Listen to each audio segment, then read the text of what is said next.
Good morning, guys. Welcome back to our channel. So today I'm going to share my interview experience with HCL. So if you are looking out for the interview process or what kind of interview questions that HCL is asking, this video will definitely help you.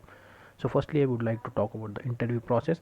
And to be honest, I was a bit shocked with the interview process this time, because 3 years back, when I was like 2.5 years back, when I was attending an interview with HCL, I was having two technical rounds like with the HCL people and one client round. That two was technical, and then there was an manager come HR round. So there were four rounds, but today it is just having one technical round, that two telephonic, one manager round through Zoom, and finally the HR round. The HR round was just to discuss about the package. That's it.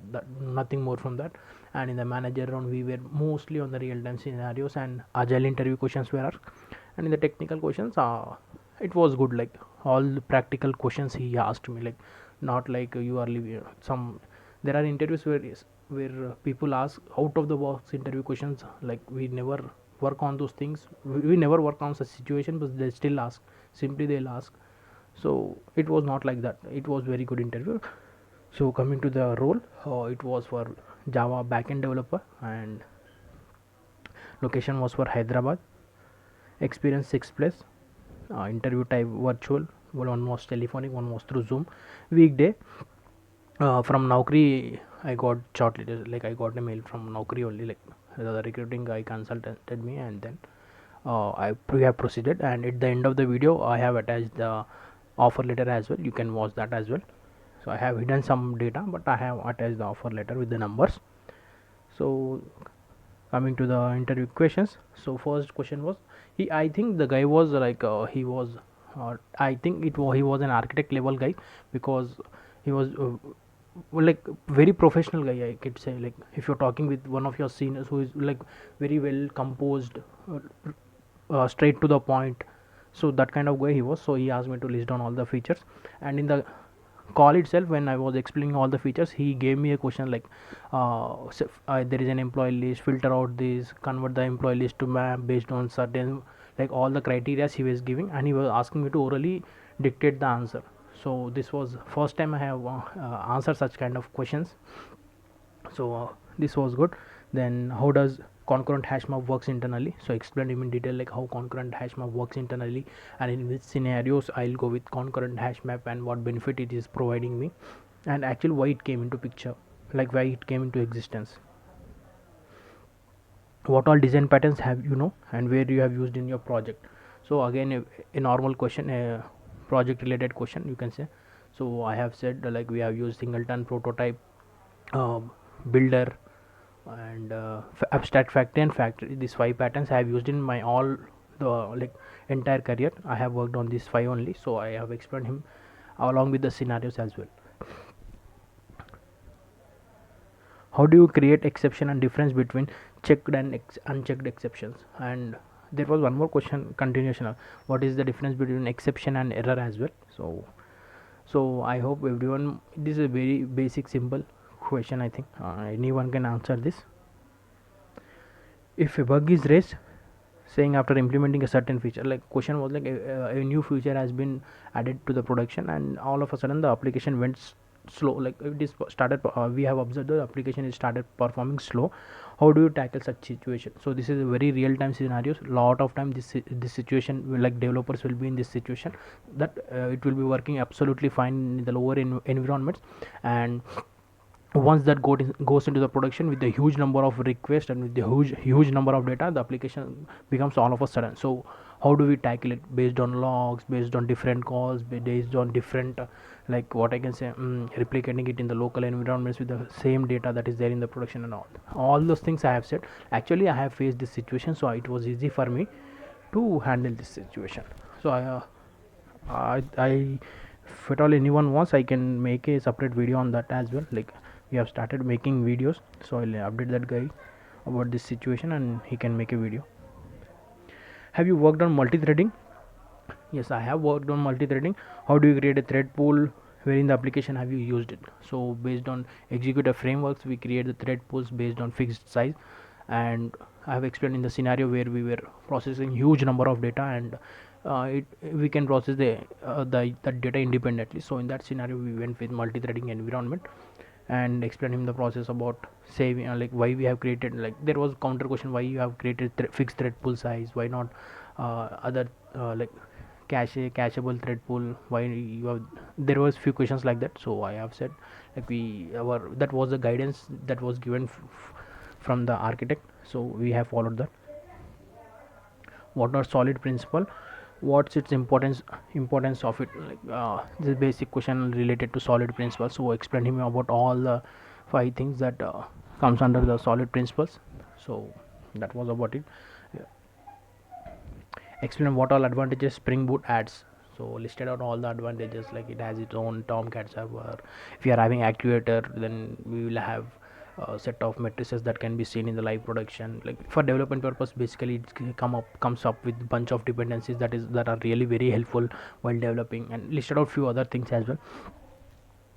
Then how do you configure actuator in Spring Boot? It was a continuation question from the previous question. So explaining all the process, like what all endpoints it by default, what all endpoints actuator exposes. If we want extra, what we need to do. If we want to hide something, how we can do. How, if you told we want to provide security to the endpoints, how you will provide security to that actuator endpoints. So all those things were asked. If a parent bean is singleton and child bean is prototype, when do we get when we do a get bean on parent child, what is the child scope there? So basically, if at all parent is singleton and child defined inside the parent is prototype, if we do a get on parent, obviously the child will be singleton only. So that is the simple answer that I gave. Difference way to remove, oh no, this is actually not asked. This while I was modifying, I forgot to remove this. What are the different scopes in Spring, where will you use with real-time scenario? So explain, listed down all the what I can say, scopes, all the 5 scopes of Spring, like singletons, prototype, session, request, global session, and explain him the scenarios. Like a global session I couldn't explain him with the real-time example because I never used global session. So remaining 4 I have explained him. How did you configure MyBatis in Spring Boot? So most of the time, like I have 6+ years of experience, and out of 4 years, more than 4 years of uh, experience, I have worked on MyBatis configuration only. So it was very easy for me, and it is in real also, in general also, it is very easy to configure MyBatis along with Spring Boot. So explain him in the process. What all annotations you know, please explain them. Again a routine question, you can say, like explain him all the annotations, what all strike at that time. I have explained him all those things. How do you trace a defect? So this is again a real-time question. How do you trace a defect? Basically there are few defects that occur in only in production environment, and it is really becomes very difficult for us to replicate in the local environments. Even those type of questions were asked on this question only. So how do we tackle that kind of scenarios? So explain him that based on what all things we can do. Basically he was expecting that thing, like instead of fixing a defect, what all process, what all ways we can run, like in different directions we can run to that, so that we can fix the defect. Have you worked on DB performance tuning? Yes, I have worked on DB performance tuning in one of my project, and explain him what all I did, because it was very long back, so couldn't remember all each and everything what we have done. So explain a few bits and pieces, like in few bits and pieces I have answered this question. How are your APIs secured? So this was the last question, I believe. How you are securing your APIs? So we use JWT token, and explain him the same thing, like how we configure it, how the filters are configured, how how the user is validated. So these were the questions of technical round, and it was for 45 minutes, I believe. It was a telephonic discussion. And then next day manager round got scheduled, or within few days, like 1 or 2 days, a manager round was scheduled. So there again he was having all, most of the questions were for like agile, and few were real time scenarios he was giving. So this was a very basic question, the first question to start any conversation: what is your role in your current project? So explain him all the listed down, like I have a set of answers that I always say the same thing to all in all the interviews. What are the agile ceremonies you attend? So listed out all the ceremonies are nothing but the different meetings that when we follow agile, we have to attend few different ceremonies, like few different meetings. So that meetings are known as ceremonies. So listed out all the things. What is your team size? do you have any experience in team lead role? So I have listed out what is my team set, but in coming to agile there is nothing called team lead. So as you grow with the experience, so extra activities will be assigned to you. So I have said the same thing, there is no special member called team lead, but I have taken few extra things on my shoulders and I'll process that, I'll work on them as well. How do you estimate a story point? Have you ever missed the estimation? So explain him how we actually estimate a story point. And if you are saying we never missed an estimation, that means you are a fake guy. Definitely 100%, each and every, somewhere in some sprint you will be definitely missing the estimation. So explain him that scenario. What is your team velocity? So again, this is one more real time experience. If you don't have a real time experience on working in agile framework, agile, so you will not be able to say what is team velocity. So explain to me about the team velocity as well. How do you track your team progress or work? So we use Jira in some project, we have used Rally in some projects. So based on the bunch on chat, we track the progress, sorry. So these were the questions that were asked to me. So coming to the feedback, it was very good. Like I would say, everyone was really professional, and the questions were related to real time scenarios rather than some scenarios that are not practically possible. So I would say it was very good. Technical discussion was really super, and manager was, it was just for 15-20 minutes only. He was having a bunch of questions. He was asking me the same questions. So interview conducted one month April. So here is the offer letter, you can go through it, hold for a moment and go through it, what package I got. Okay, so that was about the package, guys. So if you haven't subscribed us, you can subscribe us. If you like the video, you please press the like button, provide the feedback whether you have liked the video or not. You can share this video on other platform, technical platforms, so that it might help someone else as well. And if you are on our channel for the first time, who are we and what we do? We are basically a bunch of software engineers who attend interviews with different MNCs and share our real-time interview experiences through these videos.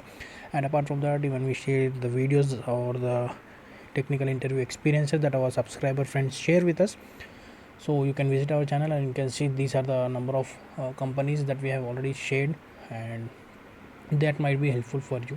Definitely, if not, if at all you want to share, you can share your interview experiences. You can share it the given below email ID. And thank you for watching.